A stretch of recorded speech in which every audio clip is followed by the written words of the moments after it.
So on this occasion, and I think I can safely say, and I've said this to my colleagues in the House on the Democratic side, this is the most consequential legislation that many of us will ever be a party to. Who knows what the future may bring, but nonetheless, on this day, we celebrate because we are honoring a promise made by our president, and as we join with him in promising that help is on the way. The most consequential piece of legislation in our lifetime, Nancy Pelosi says. Say what you will about Pelosi, and I say a lot. This woman understands the raw exercise of power. She is thrilled that they got this through. And I got to say, she was willing to let Americans suffer by the millions. She was willing to play the delay games at the cost of lots of misery all across the nation because we should have gotten COVID relief done. We got it done 5 times, before Democrats had control in Congress and the White House. But we should have had it in August. But she said no. She wanted to just build it all up and then expend all of their political capital and your actual capital, $2 trillion of it, in this massive bill that she says is the most consequential in our lifetimes. I know that should send a little bit of a chill down your spine. Pelosi's that excited about this. Think about how this will strengthen the Democrat political machinery, the mechanisms of control over your life in many different ways, and what this looks like for them going into the midterms. They're assuming that this amount of spending is going to strengthen their hand. That's certainly possible. It depends on what the economy does.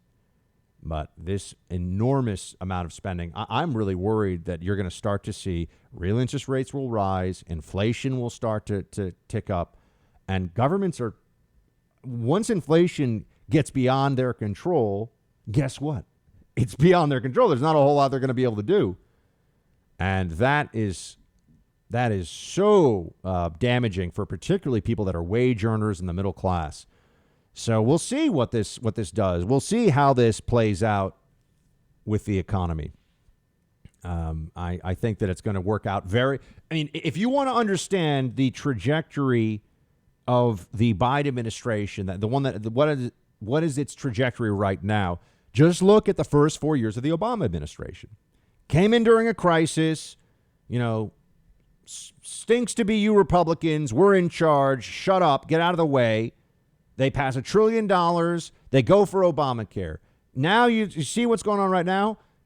They have a COVID pandemic as the crisis. They're passing $2 trillion of stimulus spending. Only 9% of it actually has anything to do with COVID vaccines and actual COVID fighting. And guess what the next move is going to be? Amnesty. That's what's going to happen. This is why the border, they're not going to stop this.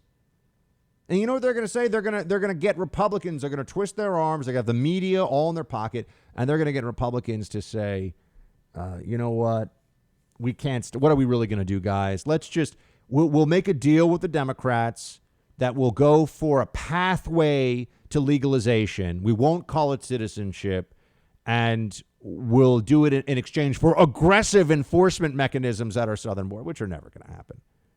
But it'll be the Gang of 8 situation all over again, except even more illegals in the country, which means even more political weight to what they want. That's what we're facing right now. That's what's underway. And if you have a problem with it, remember how I told you about it? It all lines up. I mean, it really is. We're in the deja vu administration, right? We've seen all this before. If you were opposed to Obamacare, you didn't want people with pre-existing conditions. People with actual pre-existing conditions, I mean, real ones that make them uninsurable, were less than 1% of the healthcare market. We could have dealt with that completely separately from all this other. But nope. It was very effective. And look, they outmaneuvered Republicans on that. They got to it first. Republicans should have dealt with that too, because there is an emotional pull. There is a moral case for why we need to make sure that if somebody's has some issue of their health that they're born with, or that they have some terrible disease they come down with, that they can't be pushed out of the insurance market, bankrupted and ruined, right?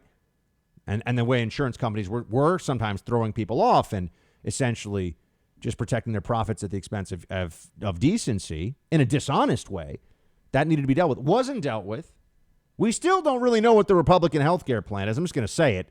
We hear a lot about free markets and blah, blah, blah, but okay. We didn't get to repeal and replace. Hey, look, this is team honesty here on the Buck Sexton Show.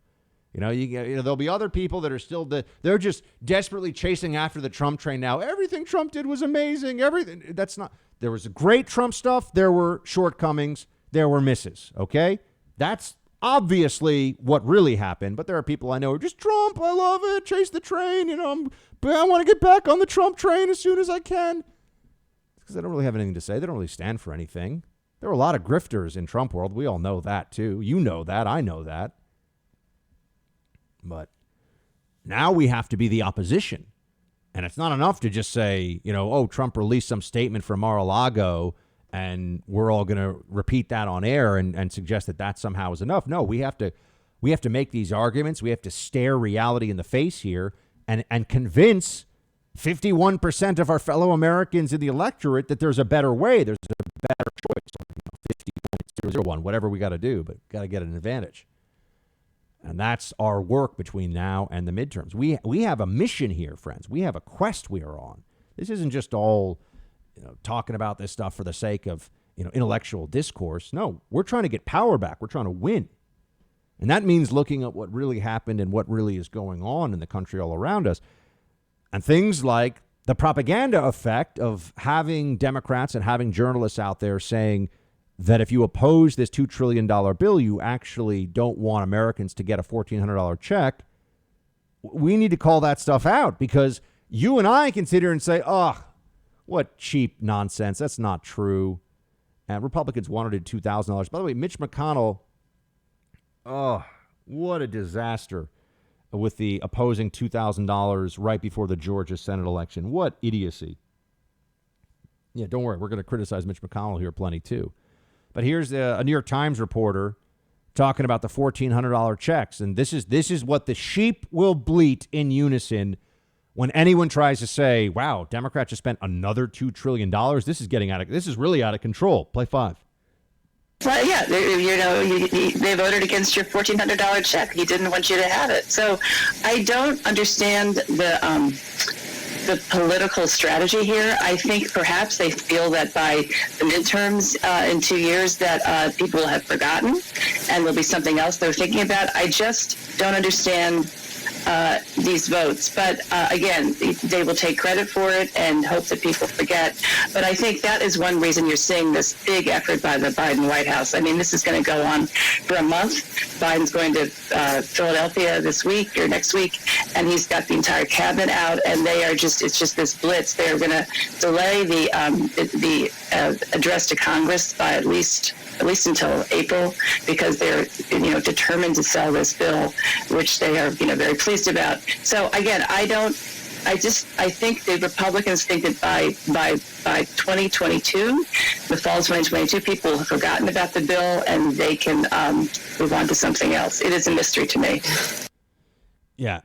Why they voted against your $1,400 check? They're going to distill it down to that talking point.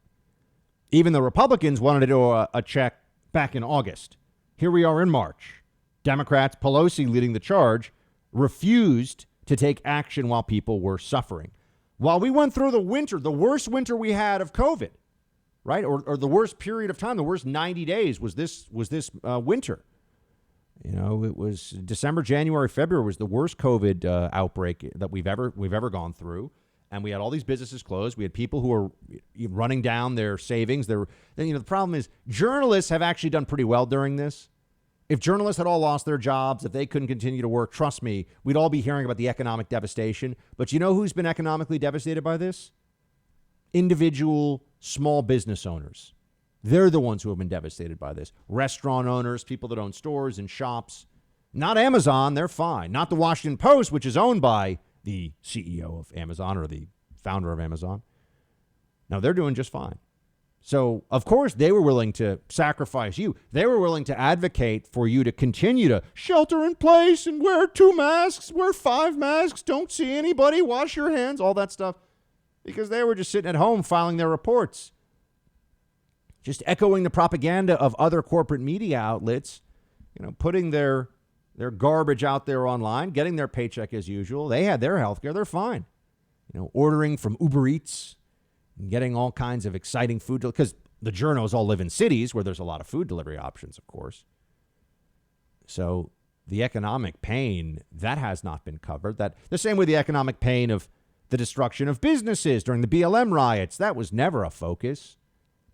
And it's all narrative creation. That's what the media actually does. They're not telling you what's going on. They're telling you what's important in their minds for you to know and believe. It's a different thing. And that's why the way that the public views this $2 trillion that Biden is spending, I know it's $1.9 trillion, but we'll say $2 trillion. The way the public views that matters a whole heck of a lot, because this could make or break the Biden administration. How this goes, what this does to the economy is going to be the difference maker. And you can already see it right now. I know it's so far away to think about the midterm elections right now, but really it's March. We're going to be in the summer before you know it. It's going to be the fall. We're going to be 1 year out. It's going to be an election year. That's how these cycles work in this country. You know it. I know it. And if they spend all this money and we start to see some real ill effects in the economy, some slowed growth, some continued hyper-regulation, COVID restrictions that are unnecessary, people are going to get really tired of this stuff. So they're going to continue to latch on to they voted against your 1,400, fine. We have to make the case that they could not, in a moment that cries out for adult leadership and bipartisanship. Republicans worked with Democrats 5 times last year. Democrats said, screw you, Republicans. This is our opportunity to get whatever we want. That was what they did. Hey, Team Buck, thank you so much for watching The First on YouTube. If you like this video, please click that little thumbs up button so then it will log as liked. And also, if you want to see more great content from The First, please click subscribe.